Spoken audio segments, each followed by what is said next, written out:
जय जय श्री राम साथियों। रामालय के मंच पे आपका स्वागत है। काफ़ी दिनों बाद आज आपसे फिर से सत्संग का अवसर मिला है, प्रभु राम ने दिया। आज रामचरितमानस में जो ऐसी बातें हैं जो आज के नव युवकों के लिए बहुत आवश्यक हैं जानना। जो भी नई पीढ़ी है सभी मैनेजमेंट का कोर्स करते हैं। पूरा मैनेजमेंट हमारी रामचरितमानस में भी लिखा गया है, बस उसको जानने और समझने की आवश्यकता है। अगर इसको एक आध्यात्मिक या पूजनीय ग्रंथ न कह के हम एक मैनेजमेंट के कोर्स की बुक कहें और पूजनीय बना करके हम इसको लोगों से दूरी बना देते हैं। नवयुवक इसको अगर पूजनीय ना भी माने फिर भी पढ़ के देखें। मैनेजमेंट के कई सूत्र ऐसे हैं, कई सूत्र क्या सभी सूत्र मिल जाएंगे पूरी रामचरितमानस में।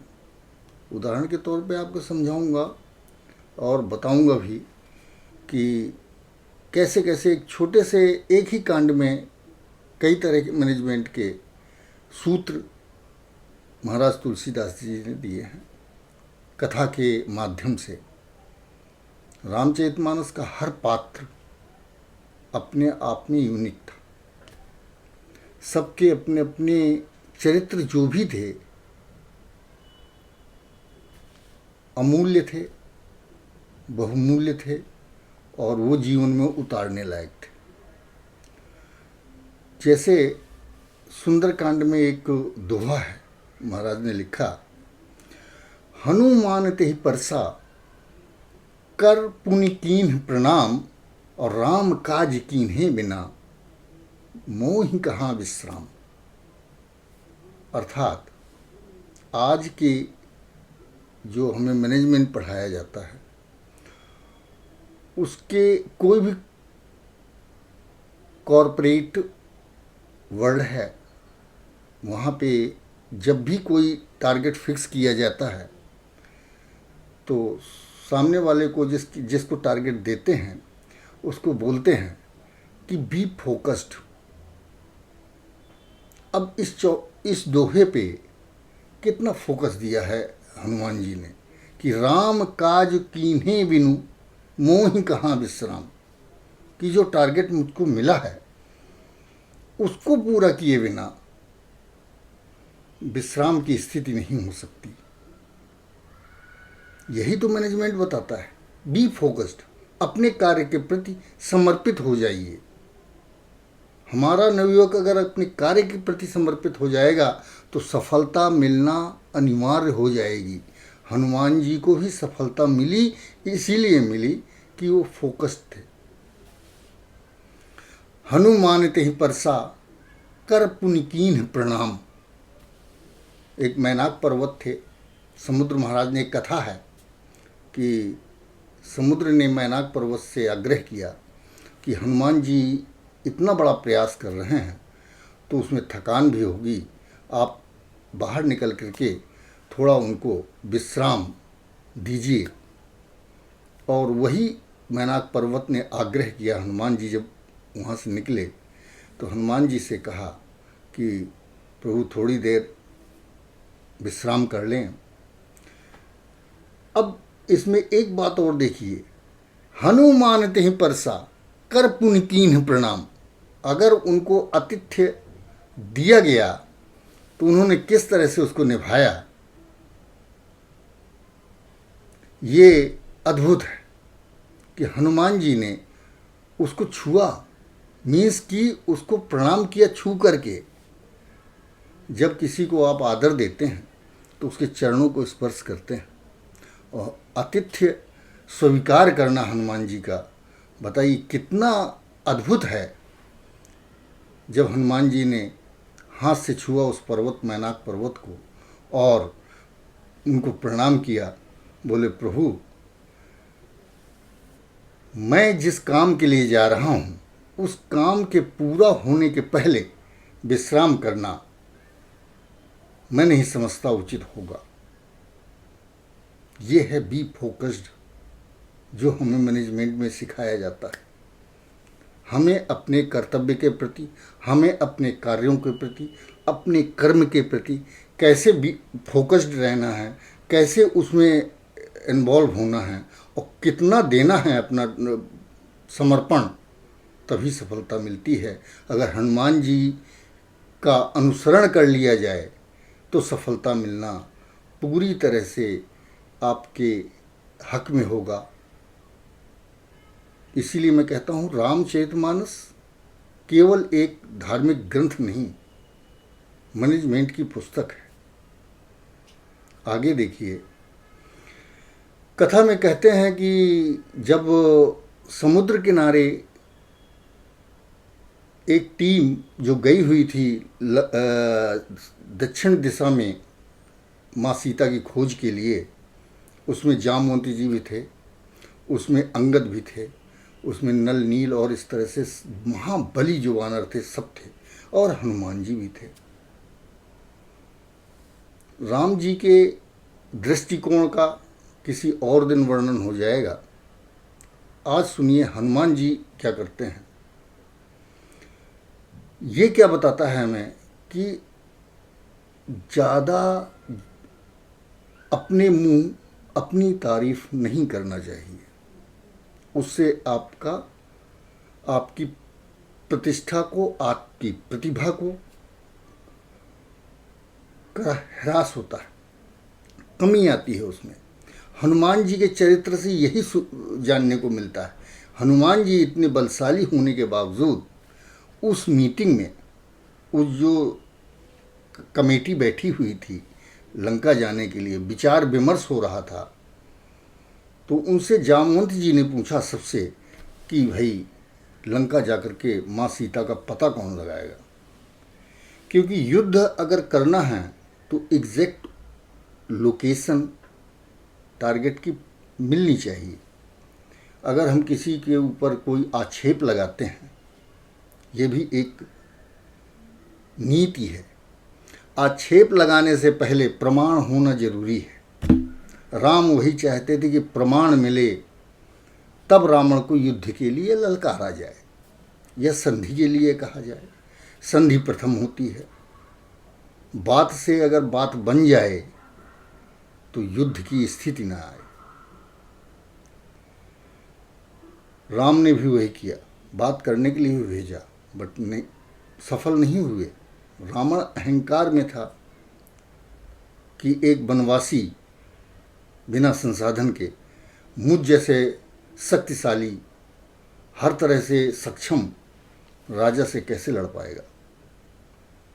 जीत मेरी ही होनी है, इसलिए संधि नहीं करी। जब संधि की बात खत्म हुई,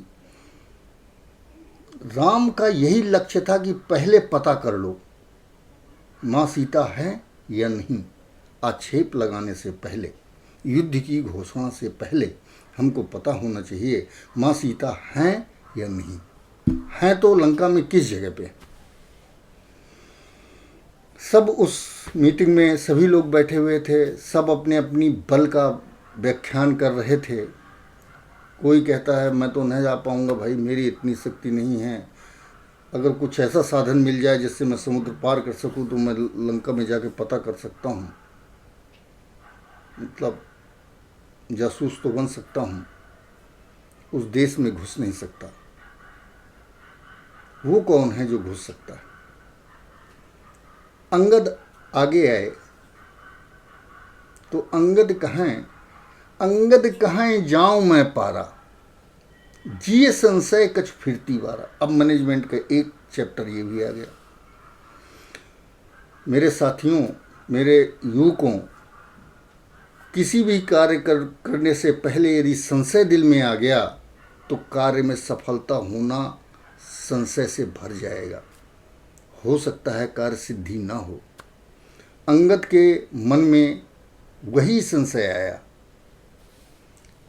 कि अंगद कहाँ जाऊं मैं पारा, जिए संशय कछ फिरती बारा। लौटते वक्त मुझे नहीं लगता मैं आ पाऊंगा।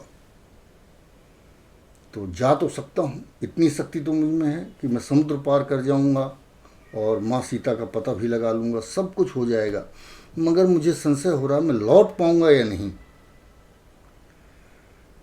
जामवंती जी चूँकि सबसे बुजुर्ग थे, और बुजुर्ग या सबसे बड़ी उम्र का जो होता है, कहते हैं बाल सफ़ेद नहीं किए हमने धूप में, अनुभव अनुभव सारी शिक्षण संस्थाओं से ऊपर होता है, अनुभव ज्ञान देता है।